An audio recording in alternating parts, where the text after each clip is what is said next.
Hello student, आज हम लोग ब्रह्मपुत्रा नदी तंत्र पढ़ेंगे। ब्रह्मपुत्रा नदी तंत्र को मैं आपको अपने नोट्स के माध्यम से पढ़ाऊंगा और एक शॉर्ट नोट्स बनवाऊंगा जिससे आप जो है आसानी से पूरे ब्रह्मपुत्रा नदी तंत्र को समझ सकें और फिगर के साथ जो है अच्छे से उसकी जो सहायक नदियां हैं उनके बारे में भी आपको अच्छे से समझ में आ जाए और उन ब्रह्मपुत्रा नदी कहाँ से उद्गम होता है और कहाँ विलीन होती है, बंगाल की खाड़ी में किन किन नदियों से होते हुए किन किन नदियों कौन कौन सी उनकी सहायक नदियां हैं जिनके द्वारा ये मिलती हुई बंगाल की खाड़ी में अपने पानी को विसर्जन करती है। अब देखते हैं कि ब्रह्मपुत्रा नदी तंत्र फिगर के माध्यम से इसको समझने की कोशिश करेंगे और ये एक शॉर्ट नोट्स जिससे आप आसानी से जो है किसी भी एग्ज़ाम में ब्रह्मपुत्रा नदी के बारे में पूरा विस्तार से समझ सकें, उसको हम पढ़ाएंगे आपको। और एक छोटा सा नोट्स जो कि आपको जो है सब कुछ आपको नदी एग्ज़ाम से संबंधित चीज़ें उसमें इसी नोट्स में आपको अवेलेबल करा दी जाएंगी। और एक ये मेरा खुद का नोट्स बनाया हुआ है ताकि आप आसानी से सारी चीज़ें एक जगह प्राप्त कर सकें। यह ब्रह्मपुत्रा नदी तंत्र, ब्रह्मपुत्रा नदी तंत्र जो कि मानसरोवर झील के पास एक आंगसी ग्लेशियर है जिसको कहते हैं चेमायुंगडुंग हिमनद। उसको एक और नाम से जाना जाता है चेमायुंगडुंग हिमनद या उसको आंगसी ग्लेशियर कहते हैं, जो मानसरोवर झील के पास स्थित है। और ब्रह्मपुत्रा नदी को पहले सांगपो के नाम से जानते हैं।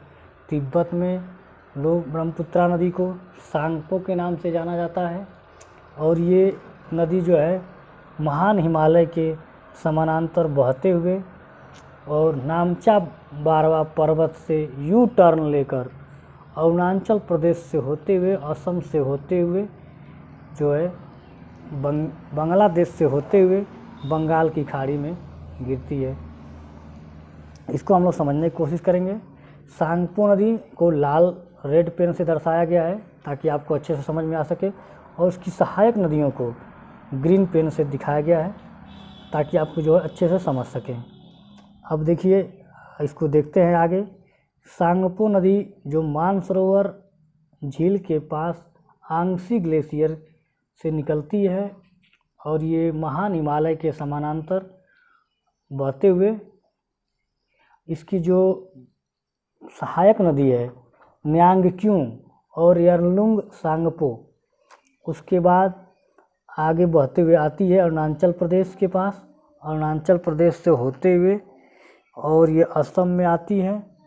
असम में जो है ये एक माजुली द्वीप जो कि बहुत ही महत्वपूर्ण है, ये विश्व का एक सबसे बड़ा नदी द्वीप है और ये इसमें सहायक नदी जो है दिबांग, लोहित, बूढ़ी, दिहांग, ये इसकी जो है मुख्य सहायक नदियां हैं जो पूर्व की तरफ से आकर ब्रह्मपुत्रा में मिलती हैं। और दिहांग, सुबनसिरी, रंगा नदी, जिया भरेली, मानस, लिपकई, संकोश, तिस्ता नदी जो नितामू झील से निकलती हुई है, तिब्बत से निकल के आती है और आकर मिलती है बांग्लादेश, पश्चिम बंगाल से होते हुए बांग्लादेश में आके मिलती है।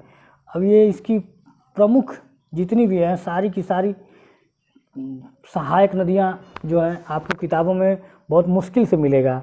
इसको मैं अपने नोट्स के माध्यम से सारी सहायक नदियों को जो है आपको जो है बताऊंगा जिससे आपको अच्छे से समझ में आ जाए। और दिबांग नदी क्योंकि यारलुंग, पहले तिब्बत में ब्रह्मपुत्रा को सांगपो के नाम से जाना जाता है, अरुणाचल प्रदेश में इसको दिहांग के नाम से जाना जाता है। उसके बाद जैसे ही असम में माजुली द्वीप का निर्माण करती है, इसको असम में ही हम ब्रह्मपुत्रा के नाम से जानते हैं। उसके बाद ये होते हुए जो है बांग्लादेश में आती है, बांग्लादेश में इसको जो है जमुना के नाम से जाना जाता है, बांग्लादेश में ब्रह्मपुत्रा को जमुना के नाम से जाना जाता है। और गंगा नदी जो हमारी बांग्लादेश में पद्मा के नाम से जानी जाती है। पद्मा से मिलकर इसको मेघना के नाम से जाना जाता है और ये सुंदरबन डेल्टा का निर्माण करते हुए बंगाल की खाड़ी में गिरती है।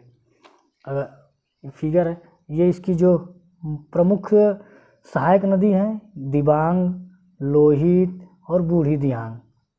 ठीक है, फिर एक दिहांग, सुबनसिरी, रंगा नदी, जिया भरेली, मानस, लिपकई, संकोश, तीस्ता और धनसिरी नागालैंड से निकल के आने वाली नदी है धनसिरी और कपिली।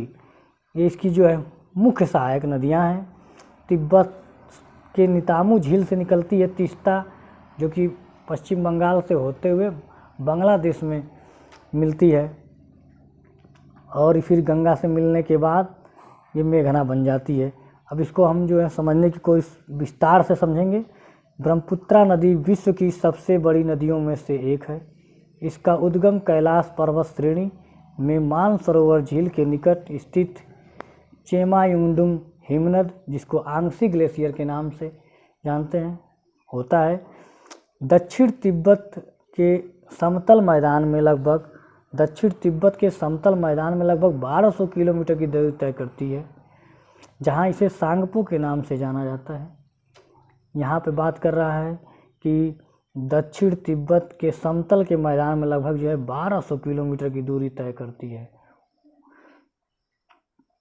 जहां इसे सांगपो के नाम से जाना जाता है। ब्रह्मपुत्रा नदी पूर्व की ओर 1100 किलोमीटर तक बृहद हिमालय के समानांतर बहती है।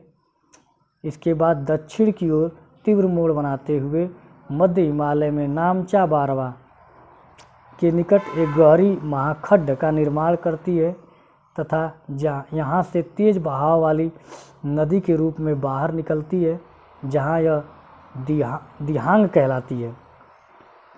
दक्षिण पश्चिम दिशा में बहते हुए इसके बाएं तट पर दिबांग और लोहित मिलती हैं तथा इसके बाद यह नदी असम में ब्रह्मपुत्रा के नाम से जानी जाती है।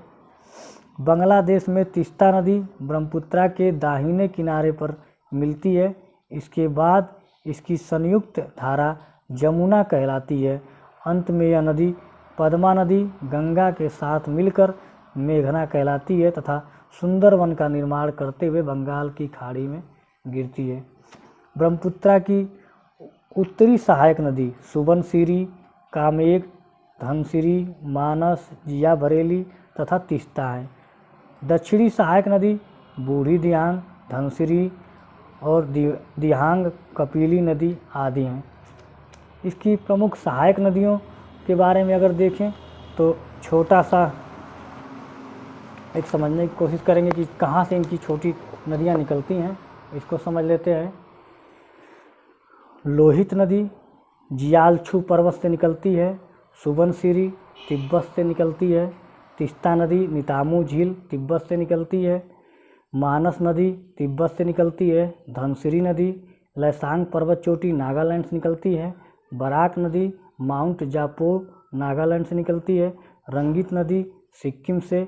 सुरमा नदी मणिपुर, संकोश भूटान इसके उद्गम क्षेत्र हैं। इस जो ब्रह्मपुत्रा की प्रमुख सहायक नदी हैं और उनके प्रमुख उद्गम क्षेत्र हैं, यहाँ से निकलती हैं। विश्वास है कि आपको जो ये वीडियो अच्छा लगा होगा। अगर अच्छा लगे तो चैनल को सब्सक्राइब कीजिए। धन्यवाद।